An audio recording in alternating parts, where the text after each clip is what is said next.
கரூரில் 41 பேர் உயிரிழந்த வேலுசாமிபுரத்தில் இரண்டாவது நாளாக சிபிஐ அதிகாரிகள் ஆய்வு மேற்கொண்டு வருகின்றனர். இது குறித்த கூடுதல் தகவலோடு இணைகிறார் எமது செய்தியாளர் கிருஷ்ணமூர்த்தி. வணக்கம் கிருஷ்ணமூர்த்தி, தகவல்களை பகிரலாம்.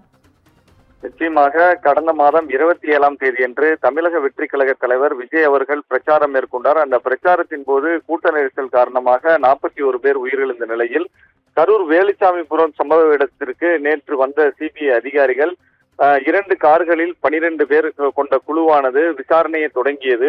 முதன்முறையாக நேரில் துவங்கிய இந்த விசாரணையில் கரூர் வேலுசாமிபுரம் சம்பவ இடத்தில் இரண்டாவது நாளாக விசாரணையை தொடங்கிய சிபிஐ அதிகாரிகள் 3D லேசர் ஸ்கேனர் கருவி உதவியுடன் அளவிடும் பணிகளை இரண்டாவது நாளாக துவங்கியிருக்கிறார்கள்.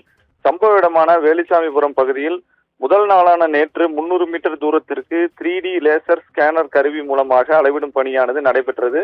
இன்று இரண்டாவது நாளாக 10 பேர் கொண்ட சிபிஐ அதிகாரிகள் குழு விசாரணையை தொடங்கி இருக்கிறது. மேலும் அப்பகுதி முழுவதுமாக சாலைகள் வேறு வழியாக மாற்றப்பட்டு அந்த பகுதிகளில் யாரும் உள்ளே நுழையாதவாறு போலீசார் பாதுகாப்பு பணியில் ஈடுபட்டு வருகின்றனர். மேலும் 10 அடிக்கு ஒரு முறை என்ற வீதத்தில் 3 இடங்களில் தொடர்ச்சியாக இந்த 3D லேசர் ஸ்கேனர் கருவி உதவியுடன் அளவிடும் பணியானது இரண்டாவது நாளாக தொடங்கி நடைபெற்று வருகிறது என்பது குறிப்பிடத்தக்கது. இனிதா,